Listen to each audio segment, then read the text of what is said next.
Sunda si kabayan tukang hitut. Anggapan Walanda hitut teh kesehatan. Lamun terab tesopan. Kocapkeun si kabayan hayang ngabuktikeun eta perkara. Pok nyarita ka babaturanana.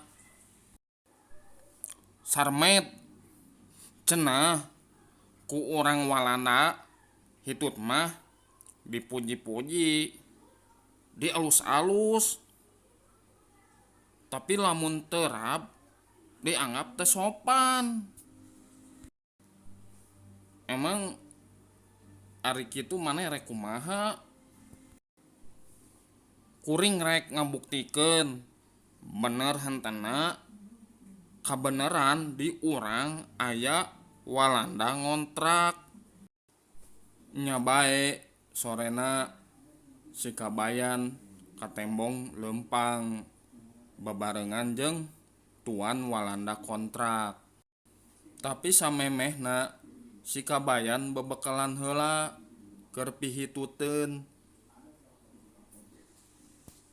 Dahar oge ngahaja poe eta mah lain sangu, tapi kakacangan sabangsa suuk jeung polong. Lianti eta oge ngahaja ka pamajikanana nitah pangulubkeun huyi anu leuwih kawentar disebut kapsul malangbong atawa karbit walasari. Aya oge anu nyebut dodol gebos kana huyi teh. Tapi anu pang sohorna mah istilahna teh sordot. Kusabab ari disuguhkeun sordot we sada dina bujur. Kocapkeun ti barang leumpang. Si kabayan geus dedegeng bae ngadedetkeun bujurna supaya hitut. Nya bae kusabab geus disadiakeun ti anggalna. Bujur si kabayan disada tarik pisan. Bagus, bagus. Kamu orang hebat ya. Suaranya bagus itu kentut. Atuh beuki kapuji bae si kabayan teh. Bujurna beuki didedet-dedet supaya hitut kerep keluarna. Kumaha? Mau lagi kan? Ya atuh bisa hoyong masuk. Caketkeun ya kanu bujur uing. Bager ku kituna mah teu pedit ku hitut. Ceuk paribasana saha nu hayang pasti dibere. Saking ku bager-bagerna. Oh, boleh, boleh. Mana sini hitut kamu? Saya ambe. Coba.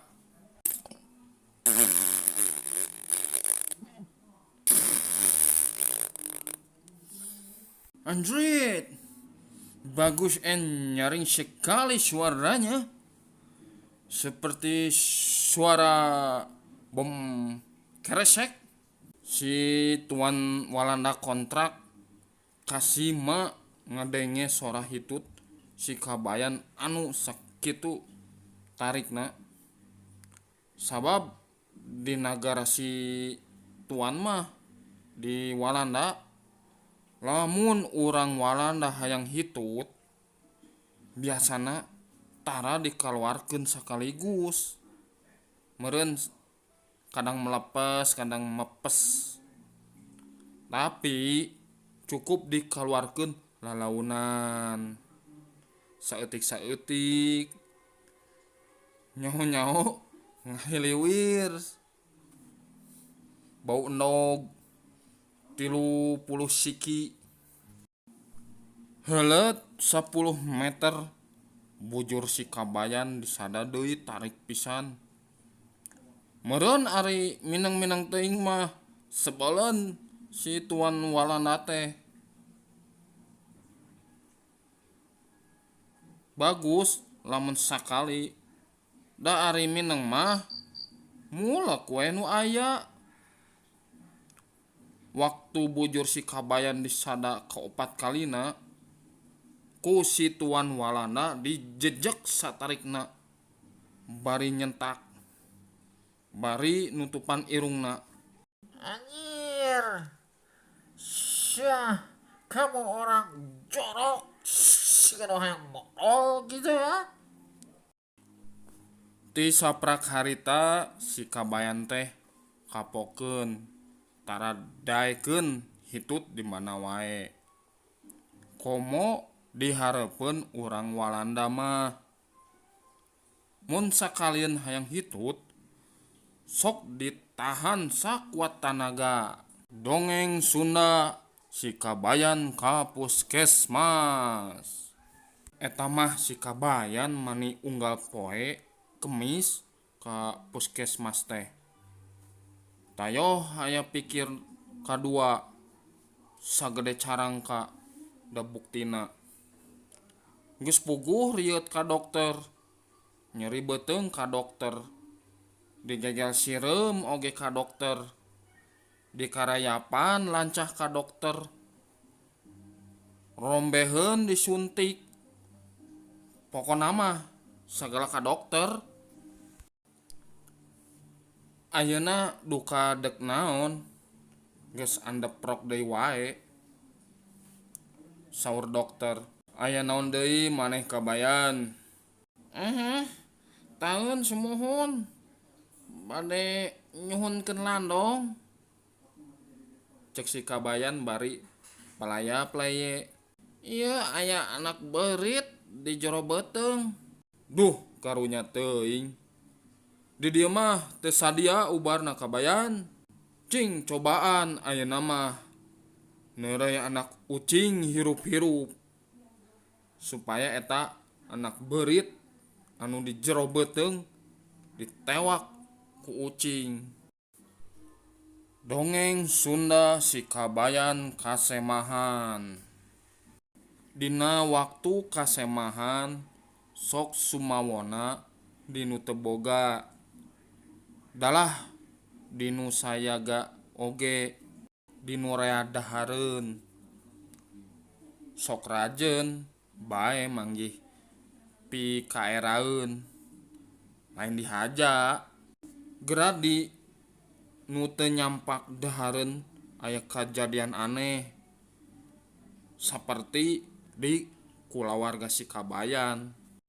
Si kabayan kasemahan ku babaturanana anu geus lila teu panggih. Bagja. Ti mana ampleng-amplengan teuing. Geus sababaraha lilana urang teu panggih. Si Semeh Malik nyarita. Yaktos aya bae manawi 3 taun urang teu papanggih. Naha ti mana atuh ngalalana teh? Semah ngomong balik deui. Tebih teras masantren ka Tasikmalaya. Syukur teuing dulur. Si kabayan tuluy ngageroan si Iteung nu jadi pamajikanana. Iteung, buru gera nyangu. Ya dulur akang. Zaman di pasantren. Mangga calik waasnya Kang. Baheula zaman urang ngaliwat yaktos asa jadi daging harita mah. Sing sarua nikmat. Sanes bet geus poek. Hayang kacai akang mah. Mangga ka dieu bae kapipir angkatna. Si Iteung tuluy nyokot beas.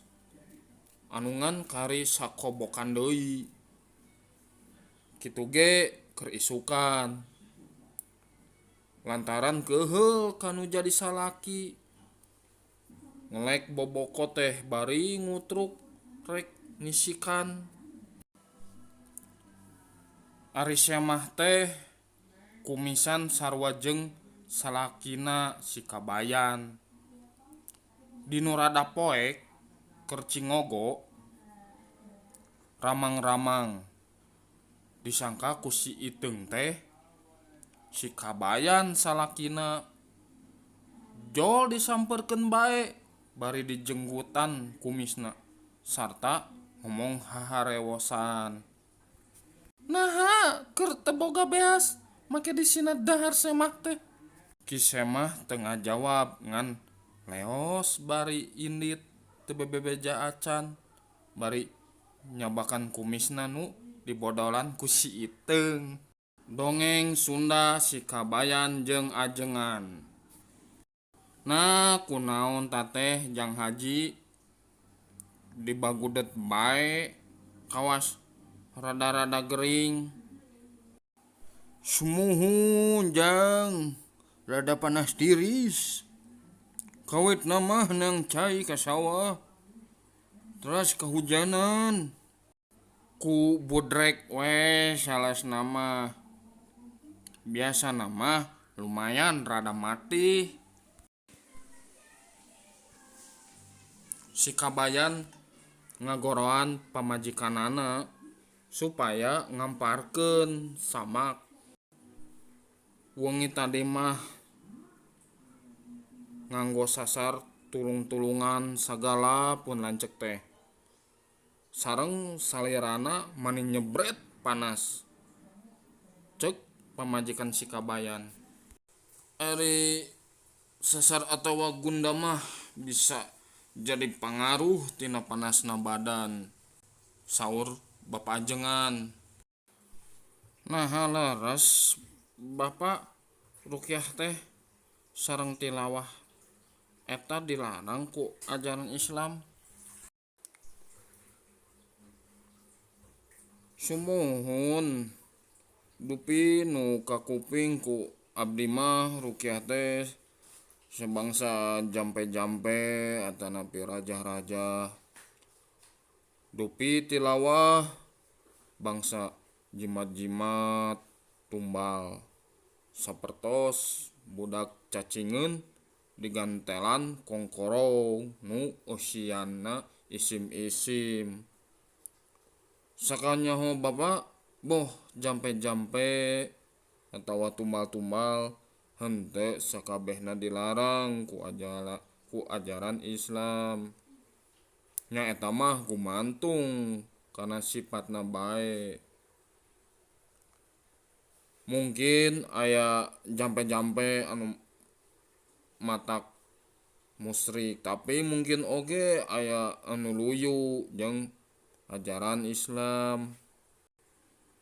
Malah Imam Syafi'i waktu ditaros ku Arabi nyaurkeun, yen ngajampe teh lamun ku kalimah-kalimah tina kitab Allah jeung zikir mah eta diwenangkeun. Nya kitu saperti anu diriwayatkeun ku Ibnu Sunni saurna. Kungsi salah sawios garwa Rasulullah sallallahu alaihi wasallam bisul dina rema panangana lajeng ku Rasulullah diwurukeun doa anu kieu unina, Allahumma musyogiro khabir wa mukab baris sogir. Sogir mabi nun Allah zat anu ngageungkeun perkawis alit sareng ngalitkeun perkawis ageung. Mugi-mugi Gusti ngalitkeun kana ieu panyawat bisul abdi.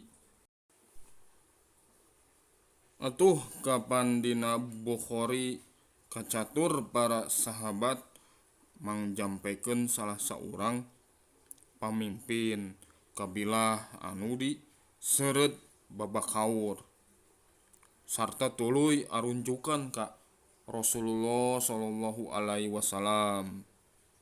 Tapi ku anjeunna henteu diwagel.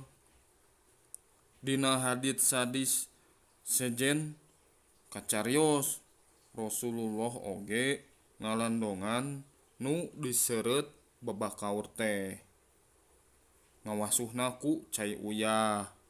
Teras dijampean ku surah Qul ya jeung palak dinas. Hal ieu nuduhkeun yen henteu sakabeh jampe jeung tumbal teh dilarang. Atuh nu ngeunaan ilmu goib nu biasa sok dipake nambaan nu gering. Eta oge sakanyaho bapa mah henteu kabeh ilmu sihir. Sabab ilmu sihir mah biasana jalanna teh ku ngabdikeun diri ka makhluk-makhluk anu goib. Sarta hasilna oge biasana tina sihir meh ngan saukur rupa-rupa kamadorotan bae. Tapi kade jang haji ulah salah arti.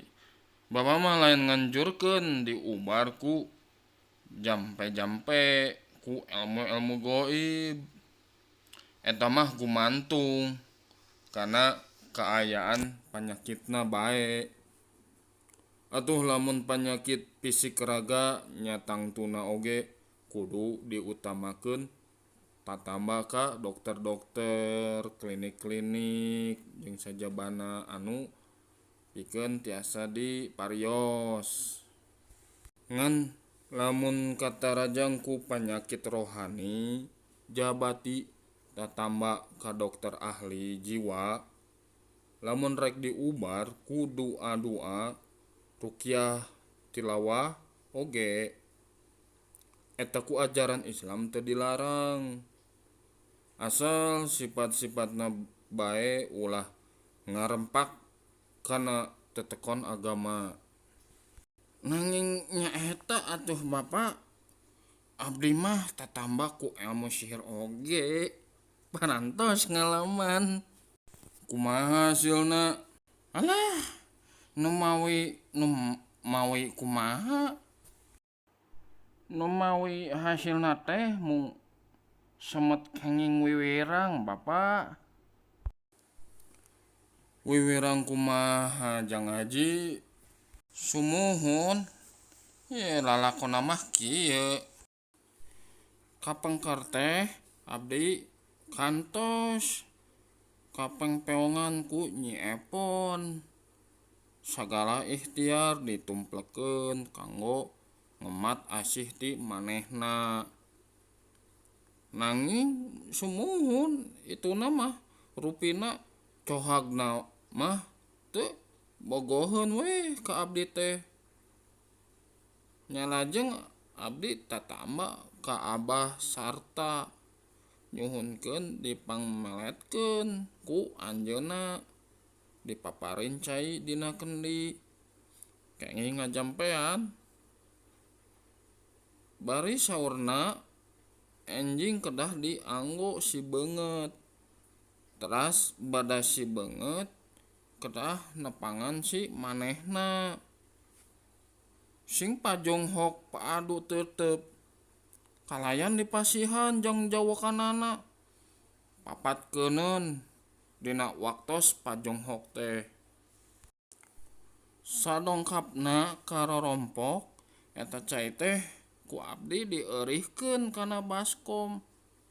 Maksudna teh supados ulah hese nyawakanana sarta sok disimpen dina luhur media tengah rorompok.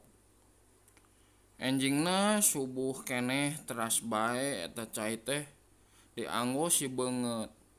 Malah barang bade mios ka jalan, bade megat Nyi Epon ge. Sakali deui dianggo ngawasuh rarai dugi ka walatrana.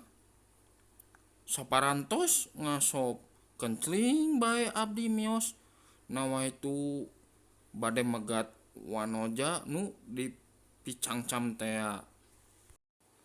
Teras ngajanteng dina liliwateunana. Nembe rentang-rentang oge. Abdi parantos nyanghareup sarta teras mapatkeun asihan tea. Mung abdi kagok wireuh waktos manehna sareng baturna nempo kana beungeut abdi.